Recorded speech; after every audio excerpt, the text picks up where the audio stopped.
welcome back. Thank you. It's nice to be back. Okay, so the Pledge album The Pledge album, yes. update. It's been a massive shock. I think is the best word. Shock, delightful shock. I was considering quitting the business just before the Pledge album. I just didn't think it was going to work for me. It wasn't working for me, and I decided to, do this album, thinking it probably wouldn't work anyway. And within 6 hours, we got the 100% that we needed, and now it's up to 431%, and it's a world record. It's broke all records for Pledge, and it holds the world record for being the biggest fan-funded album ever. So I wouldn't say that I won the world record. I'd say that my brilliant fans did. And so you were about to leave the business. What would you have done? I don't know. I was asking around, actually. I was asking a friend of mine who's in management in New York if he had any work. And he was saying, well, I'll have a look out for you, but I would say just do something that you would do for free. And I was thinking, well, the only thing I do for free is answer fans' questions that I would like to do. And that's not going to pay the rent. And how wrong I was, because it is. They came to my aid, they threw me a life raft, and God bless them, they've proved themselves to be, well, I'm forever in their debt. And all I've got to do is provide things of quality.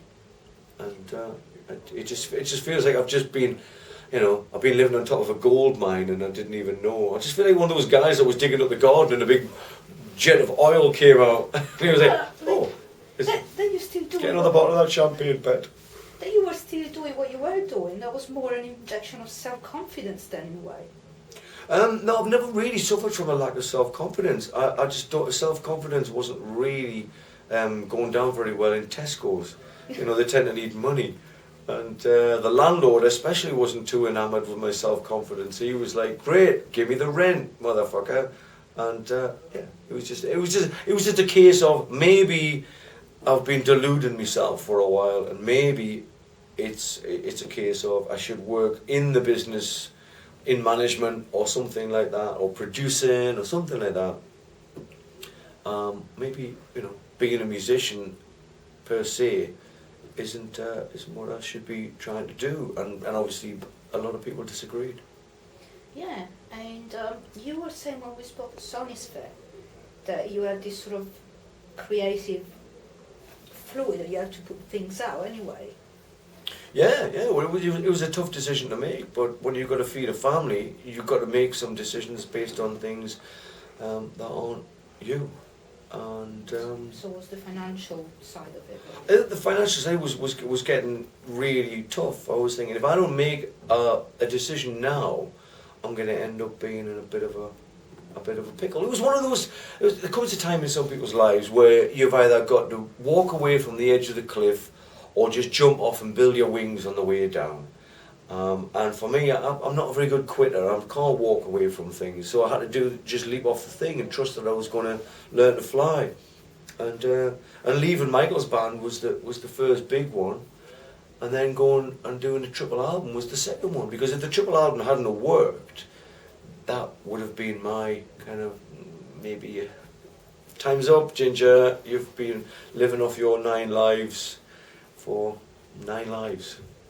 So do you think it's just a temporary thing? Do you still think your time is going to be up in a while, or you're just back on track now? No, I think I'm back on track. I think I've discovered gold in the garden, I really do. I think I've always had a good relationship with the fans. I just didn't know how good it was.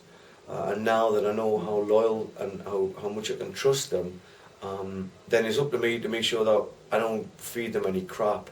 And that's just like, tell the truth, obviously, but make sure that what I do make and deliver is of a quality that they can't really ever argue with. And then make sure that the rest is just, to let them know that I really do love and appreciate them and how much they've helped me out. And I think I needed that, Don't you feel a bit under pressure actually having to put together 3 albums that basically they've already been paid for and there's so much expectation for it? Yeah, yeah. I know. At the beginning, a little bit. Yeah, it was a case of just don't look at the big picture, and get too overwhelmed, because that could be terrifying. It was more, it's everything's a process. Everything's a process, and I'll be there with the guitar going, okay, all I've got to do is write this chorus. All I've got to do is work on this song. Don't worry about the other 29 songs. And that's how I've been approaching it every step of the way, as a process. And we're halfway through. It's going to work. It's in the bag now. So when is it going to be ready? It's going to be ready and in the final mixing and mastering stages in February. We're doing the last session in January, and then it obviously has to be mastered, manufactured, in February. So everyone should be getting it, end of February, beginning of March. You had a lot of special guests on the album as well. Not really. No, we didn't. I didn't want to make it a special guest thing. I didn't want to make it like a cause celeb, like the Slash album. Phoning up favours from people. I thought it would be kind to not have the same drummer on 30 songs, because that just would blow someone's head apart having to learn 30 songs. So I got 3 drummers. I wanted Rich Battersby from the Wild Hearts, because he's Rich Battersby from the Wild Hearts and he's amazing. Denzel's my new favourite drummer I play with. And Fife Ewan from Therapy. I always loved Fife's drumming, and we didn't even know if he was still alive, let alone playing. And we had to track him down, and man, that guy's hard to get hold of. Eventually got him, because, like I say, we don't like to quit. And he decided that he came down and he met the people, and being the honourable chap that he is, it was important for him to like the vibe and like the characters. And once he came down and he met John Poole, he was like, yes, I'm going to enjoy this. Right vibe. Yeah, without a doubt. It's a lot of fun. I mean, having people like John and Willie Dowling involved. Those guys are great fun, but absolutely astounding musicians. And that's, sometimes you look at John Poole and he's a clown, obviously. You don't realise how thoroughly, amazingly talented he is. And there's been a fair bit of backslapping going on just when they're out of the room. Isn't he amazing? He's amazing. Shh, he's coming back. But it's been great. So we purposely haven't approached a lot of people to get involved, because I didn't want it to be that sort of album. It's something a lot more personal, and I wanted the fans to know everybody on the album. You got CJ as well on it. CJ came down. He's appearing on it, and I think that's it. Chris Catalyst is going to be getting involved as well. But I mean, again, all people that everyone already knows. So it's a family affair. Okay. I was working again with CJ and Rich. Like a comma in a sentence. Just like, I mean, I didn't know it's been 2 years since I saw CJ last. And I mean, 2 years, he hasn't aged a second in the last 2 years.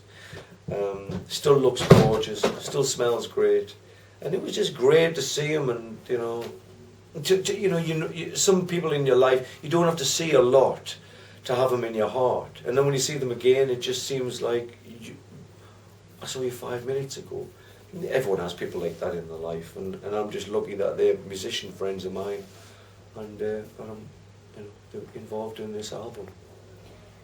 How's the tour going? Well, this is the second date. We haven't really started the tour. We go to Helsinki tomorrow, and then we come back, and then we start the UK tour, which ends on my birthday bash, and then we've had to put in an extra date in London on the 18th. Then I have a nervous breakdown, and then I go on an aeroplane, and then I'm going away for Christmas. Where are you going? To Spain. Okay. I'm taking the whole family to Spain, because I still need to I still need to put finishing touches to the third session, the music that we're going to be rehearsing as soon as I get back. So it's a holiday for them, and I'm going away to write. You were taking your little boy a festival on the Lake District last time we spoke. Did that happen? No, I couldn't get tickets. They wouldn't give me tickets, motherfuckers. Are you going to take him to any festival soon? Yeah, well, he's coming not soon. There isn't any. Well, but in summer we'll be taking him. without a doubt, yeah. What does he like? How is he growing up? Oh, he's brilliant. He's got fantastic taste in music. He wakes me up in the morning wanting to listen to Cheap Trick. That's a And start. yeah, it's great. And he's just he knows Ramones songs. He sings Ramones songs. He loves Michael Monroe. Sings Michael Monroe songs at the top of his lungs. Usually when we're in like a supermarket or something, and of course we're encouraging him to be expressive. So we can't tell him shh. We never tell him shh if it's just annoying. So you know, he's always saying dead, jail, rock and roll. Like not entirely appropriate for a 3-year-old to be singing, but yeah, he's got great taste in music. You gonna see Michael while you're here? I just did. I just got on stage with them in Manchester. They played with Wednesday 13, and I saw the guys. We hung out, had a great time, and I got on stage, and that was great. It was great fun. I have a lot more fun with that band now that I'm not in them. Is there any chance to see you on stage with him here? No, we'll be in Helsinki. Ironically, he's Oh. playing England when we're playing Finland. Last questions. I just discovered it's international, thanks to you. Ah, Really great love them. band, aren't they? Yeah, I'm gonna see them on the 18th, supporting you. Looking forward to that. And yeah, I was wondering, is there any other band that impressed you in 2011 since we're at the end? I'm impressed by so many bands. Hawkeyes, who were also on the bill, they're amazing. Absolutely amazing. They blow me away. They're just not just because they're friends of mine and because they're on the bill and all this, but just because they kill me with how good they are. Such amazing musicians, but they got such a unique take on really heavy music. Having those guys and Exit International opening up, it's going to be probably the most intense gig that a lot of people have been to. Because a lot of Wild Hearts don't necessarily love hardcore music, and rightly so, listening to some hardcore music because a lot of it's crap. But Exit International, I've got a complete different spin on it. They're more of like a Nirvana version of a noisy band, and Hawkeyes are this bizarre Fugazi kind of Melvins weirdness, Mr. Bungle thrown in there and stuff that people are going to absolutely adore, but it's going to be intense. Last question. Instead, is there any band that you hope not to hear about again in 2012? Oh, I don't really care. I don't care about stuff that I don't like. I've no time for anything really negative in my life, and disliking one band is pointless because someone else loves them, and if some music gives pleasure to someone else, then far be it from me to condemn it. Okay. Red Hot Chili Peppers. And so what? No, all music's good music for someone. Okay. Anything else you would like to say to your fans? Thank you so much. You've really, I keep saying you're brilliant, but you're proving it now.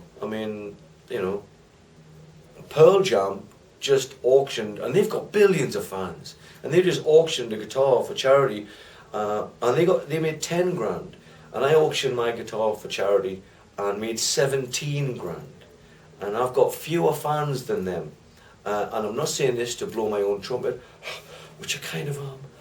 No, I'm saying this because my fans are better than Pearl Jam's fans. So, thank you so much for being so brilliant. And this pledge thing, you're breaking records now. Look at you, you sexy bunch.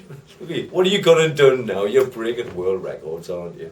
Yeah, you're awesome. And I promise to make the pledge album right up your street and live up to all the expectations. And if you don't like it, then sit on it for 6 months, 12 months, and then sell it, and it's going to be worth a fortune, because we are deleting it on the day of release, and then a commercial version is going to come out.